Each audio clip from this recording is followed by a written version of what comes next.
De la surface, notre zone économique exclusive ressemble à une vaste étendue d'eau, mais sous la surface, elle ressemble plutôt à ça. Un paysage riche de bancs, de plateaux, de bassins et de rides, et bien sûr de ces atolls et de ces récifs. Martin Patria, bonsoir. Vous êtes géologue marin à l'Ifremer et vous faites partie des gens qui ont exploré les grands fonds de notre ZEE, comme on dit. Vous êtes rentré il y a quelques jours seulement d'une expédition. Vous étiez où, justement ? Oui, bonsoir. Pas grand-chose à voir avec la ZE, puisqu'on est resté dans le lagon pour cette mission-là, qui est une mission de 3 semaines, où on a essayé de connaître, de comprendre le mode de fonctionnement du dépôt des sédiments de ce lagon et l'histoire, jusqu'à plusieurs dizaines de milliers d'années, l'histoire de ce lagon, comment il s'est érigé, comment la barrière de corail, notamment, s'est installée en périphérie du lagon. On a de la chance de vous recevoir sur notre plateau puisque vous reprenez l'avion dès ce soir direction la métropole où vous êtes basé. Lionel Loubersac, vous êtes vice-président du cluster maritime, directeur de Abyssa, une entreprise dont l'activité est d'explorer les fonds marins. Comment est-ce qu'on fait pour explorer ces espaces qui vont jusqu'à 4000 mètres de profondeur, c'est ça ? Plus. La première technologie pour explorer, pour connaître les fonds, c'est d'utiliser un navire océanographique. Martin va pouvoir en parler plus que moi. Et la deuxième solution, tout du moins qui apparaît maintenant, est d'utiliser ce qu'on appelle des drones, comme on le fait avec de l'aérien. Des drones sous-marins qui sont soit autonomes et qui vont aller cartographier les fonds, soit qui sont inféodés aux navires, qu'on appelle des ROV, et qui vont là aussi acquérir de la donnée en la transmettant en temps réel. Et puis la dernière solution, c'est comme pour l'espace, c'est d'envoyer des plateformes habitées. Donc des sous-marins habités que quelques très rares pays ont la capacité à développer, dont nous faisons partie. Dont la France. Alors, puisqu'on va parler à plusieurs reprises dans cette émission de notre zone économique exclusive, on va d'abord faire les présentations avec Aurélie Chiron.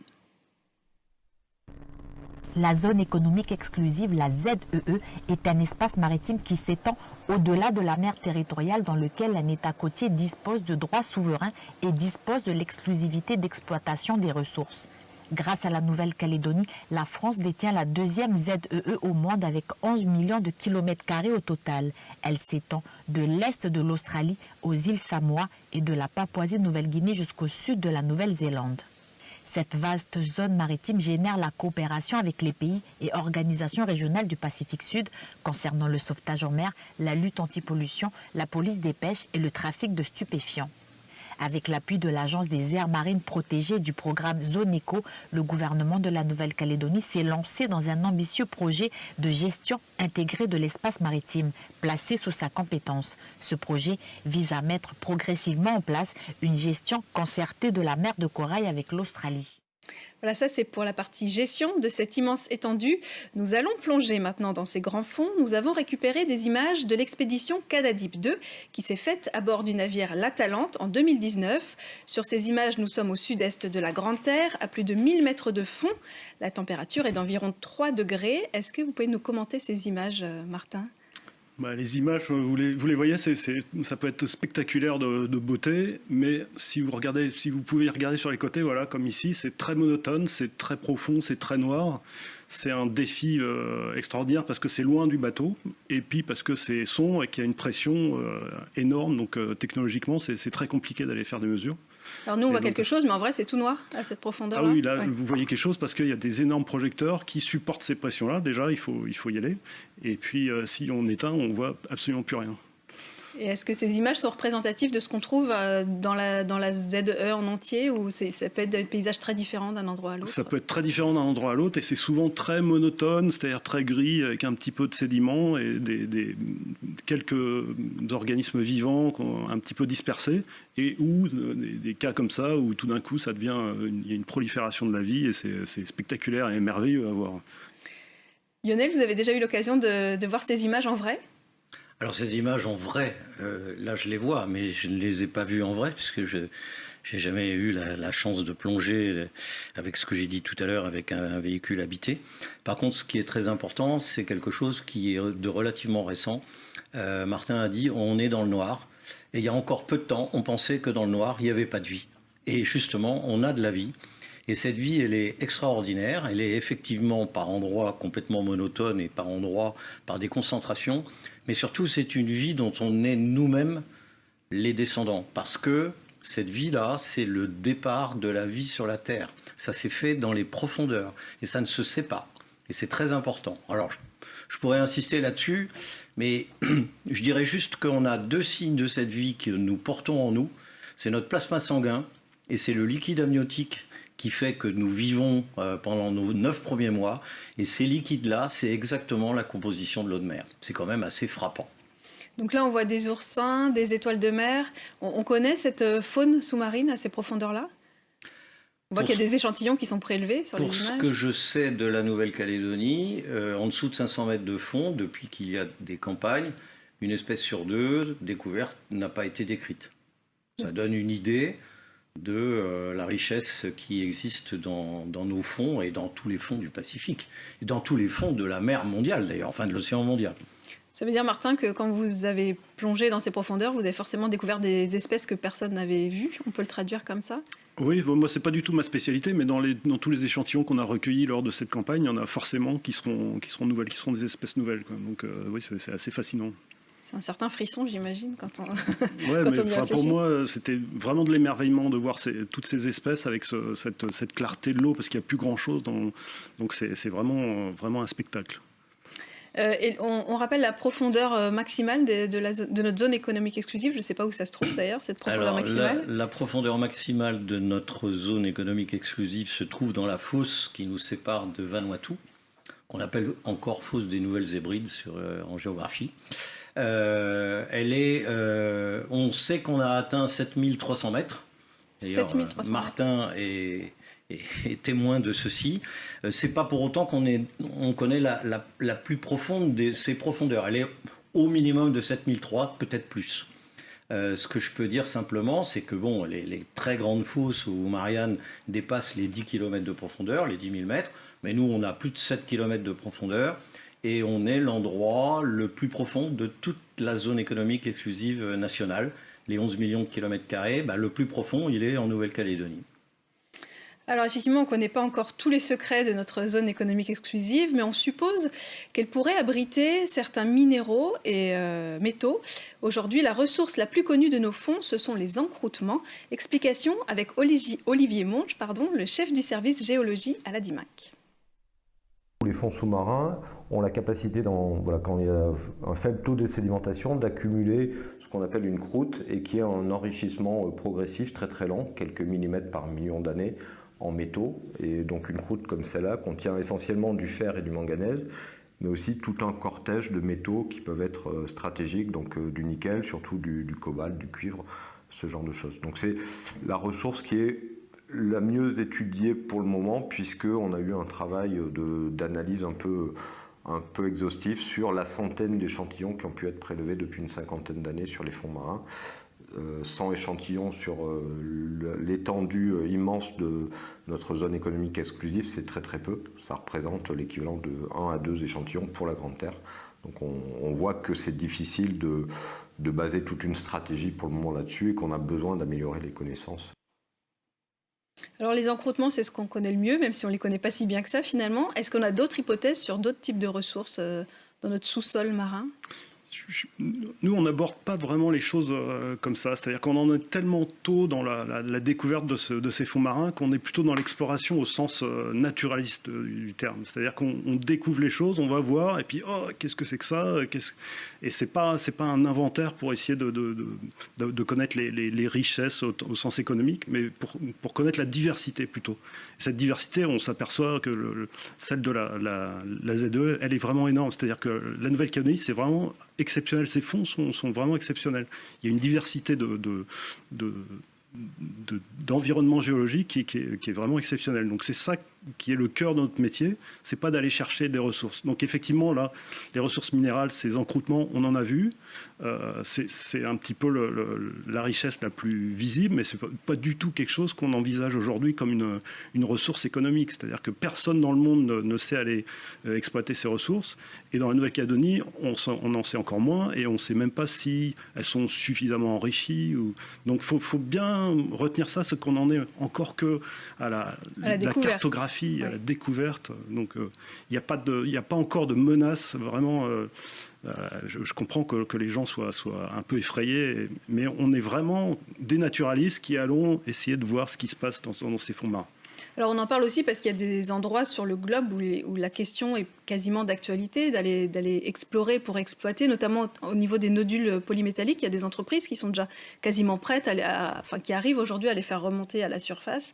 Est-ce que, j'imagine évidemment, vous, de par vos métiers naturalistes, c'est pas votre vocation, mais ces nodules, qu'est-ce que c'est? Parce qu'on en entend parler régulièrement. Alors je suis d'accord avec ce que Martin exprime. Les gisements minéraux, que ce soit des encroûtements, des nodules ou encore des amas sulfurés, on sait que ça existe. On sait que ça existe, mais on ne les a pas caractérisés comme il le faut. Et de toute manière, il y a quelque chose qu'on ne sait pas. C'est que si par hasard on veut exploiter, j'aime pas ce mot exploiter, l'exploitation ça a un impact. Et l'impact, on ne le connaît pas. On ne sait pas à l'heure actuelle le mesurer. Alors, je reviens sur ce que Martin a dit. Nous avons en Nouvelle-Calédonie une ZEE exceptionnelle en termes de diversité. On a dans le million, c'est 1 400 000 km² qui est celui de cette ZEE, on a à peu près tous les faciès géologiques imaginables dans une concentration. Donc ça, c'est formidable. En plus, on le sait, on est sur un continent englouti et qu'on partage avec la Nouvelle-Zélande et Norfolk. On est la partie émergée de ce... Bon. Donc tout ça, il faut qu'on le comprenne, il faut qu'on en ait la bonne histoire, et en sachant qu'en même temps, justement, avec des topographies, avec des faciès extrêmement différents, la vie est venue se fixer, se développer par endroits, par concentration. Et ça, vous en avez quelques images ici, on ne le connaît pas suffisamment. Donc c'est parce qu'on connaîtra qu'on pourra, plus tard, décider. C'est connaître, et c'est ce que notre ami du SGNC a su nous dire, il faut commencer par connaître. Mais pour connaître, il faut aller voir. Donc c'est très important d'aller voir, c'est ce que je disais tout à l'heure. Si on n'était pas descendu dans le noir, on n'aurait jamais su qu'il y avait de la vie. Mais on n'aurait jamais su non plus que cette vie, dont on est les héritiers, a compris quelque chose et a fabriqué quelque chose, c'est qu'elle s'est libérée de la photosynthèse, ce qu'on a l'habitude, nous, avec de la lumière, pour imaginer d'autres technologies qui sont de la chimiosynthèse. Et avec la chimiosynthèse, on est en train, en médecine, en génomique, etc., de découvrir un tas de choses grâce à cette vie profonde pour le bien humain. C'est pour ça que de ne pas aller regarder et se fermer les yeux, c'est dangereux. Par contre, aller voir pour une idée d'exploitation à court terme, c'est pas ce qui doit être envisagé. Alors pourtant, dans son plan d'investissement France 2030, dévoilé en octobre dernier, Emmanuel Macron a fait de l'exploration des fonds marins l'une de ses priorités en disant, je cite, « Cette exploration est un levier extraordinaire de compréhension du vivant et d'accès à certains métaux rares. » Alors, on a quand même un peu l'impression que c'est l'une des priorités. Est-ce que ça vous fait peur, ce genre de programme ? Ça ne me fait pas peur si les ambitions affichées sont bien sincères, c'est-à-dire que si toutes les précautions sont prises, que des essais sont faits sur des toutes petites surfaces où on contrôle bien ce qui se passe. Et moi, je crois avoir compris que c'était ça les prochaines étapes dans ces prochaines années, c'est de comprendre un petit peu quels pourraient être les impacts d'une exploitation. Si les choses sont faites comme ça, qu'est-ce qu'on peut demander de mieux? C'est-à-dire retrouver des ressources et le faire en connaissance de cause, en sachant vraiment les conséquences. Maintenant, encore une fois, la Nouvelle-Calédonie, on n'en est vraiment pas là. Quand vous avez parlé des nodules, les zones qui sont envisagées, c'est des zones assez petites qui sont connu que la France explore, cartographie, regarde depuis très longtemps. Et petit à petit, c'est plutôt dans le Pacifique central, à l'altitude de l'île Clipperton, donc vraiment très au large, en plein milieu du Pacifique. Et c'est des zones sur lesquelles petit à petit on resserre les choses pour essayer de comprendre vraiment sur une petite surface qu'est-ce qui se passe, où sont mais ça demande un travail qui est énorme que la France porte depuis, je ne sais pas, 20 ans peut-être. En plus que ça. Alors peut-être pour expliquer à nos téléspectateurs, les nodules, ce sont des petites boules avec des métaux à l'intérieur. C'est ça, c'est de la taille d'une grosse pomme de terre.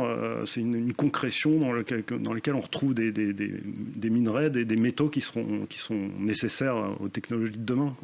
Alors justement, puisqu'on parle de protéger, pour encadrer tout cela, une organisation qui dépend de l'ONU a été mise sur pied, c'est l'Autorité internationale des fonds marins. Elle a délivré une trentaine de permis d'exploration jusqu'à présent. La France en possède 2 qui sont appliqués par l'Ifremer. Ça fonctionne comment? Alors peut-être Martin plutôt sur ces permis.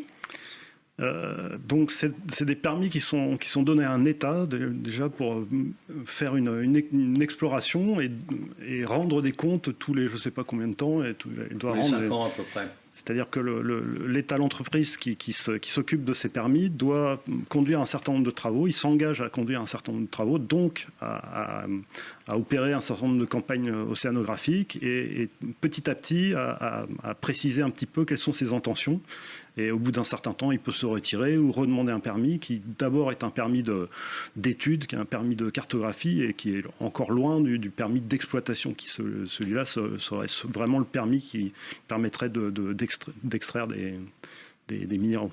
Alors ça, c'est pour le cadre à l'international. Chez nous, ce serait le gouvernement de la Nouvelle-Calédonie qui serait compétent pour adopter un code minier sous-marin. Pour l'instant, rien n'a été fait en ce sens. Et si des permis, un jour, d'exploitation devraient être accordés, il relèverait plutôt des compétences provinciales. Est-ce que c'est des sujets qui sont abordés via le cluster maritime avec les autorités ou on n'en est vraiment pas encore là? Bon, je ne veux pas compliquer le système parce qu'il est déjà très compliqué. On a parlé de l'Agence internationale des fonds marins. Elle se préoccupe en priorité des eaux internationales, c'est-à-dire de ce qui se trouve à l'extérieur des ZEE, qui sont de responsabilité des États ou des territoires. Ensuite, nous sommes un territoire tout à fait particulier, puisque en Nouvelle-Calédonie, le gouvernement a la responsabilité sur la ZEE, donc la zone qui va... Alors c'est jusqu'aux 200 000 nautiques, 300 et quelques kilomètres, presque 400 kilomètres à partir du trait de côte. Mais les provinces ont la responsabilité sur ce qu'on appelle les eaux territoriales. Les 12 000 nautiques, les 20 kilomètres qui sont proches des côtes. Qu'est-ce qu'il y a des échanges là-dessus pour l'instant? C'est-à-dire qu'en fait, on s'aperçoit d'une chose, c'est que la cohérence, la mer, elle est continue, il n'y en a qu'une. Là, on l'a découpé administrativement parlant selon des critères qui sont des critères humains, mais qui ne sont pas les critères de la nature. Donc, ce qu'il faut savoir, et moi, c'est ce que le cluster essaie d'expliquer aux provinces, c'est que les provinces, elles ont compris qu'elles ont la responsabilité des lagons, mais elles ont oublié une chose, c'est que la province Nord, la province Sud ou la province des îles a une responsabilité sur des fonds qui descendent jusqu'à plus de 3000 mètres. Et ça, bon... Et après, c'est le gouvernement qui en aurait la responsabilité avec l'État en même temps, puisque c'est partagé. Donc ce qu'il faut, c'est remettre tout ça d'aplomb, parce que la responsabilité économique, ce sont effectivement les provinces, mais la responsabilité économique du développement ou de la préservation de la ZEE et des zones profondes au-delà du récif, c'est les provinces et le gouvernement qui doivent s'entendre. Donc ce sera un chantier à ouvrir rapidement. C'est un chantier pays. Okay. Et ça, c'est pas évident. Enfin, c'est quand même un problème qui reste théorique, c'est-à-dire qu'aujourd'hui, on n'a pas encore de problème associé. On n'a pas vraiment besoin. Il n'y a pas forcément besoin d'un code minier sous-marin immédiatement. Non, aujourd'hui, il n'y a rien. Il n'y a pas de demande, il n'y a pas de. Donc, ok. Il faut connaître. Merci pour ces échanges, messieurs. On va passer à un tout autre sujet avec la chronique de Chloé. Elle est allée à la rencontre d'Alexandra Agazarian, l'auteur d'un podcast intitulé Océanienne inspirante. Rencontre.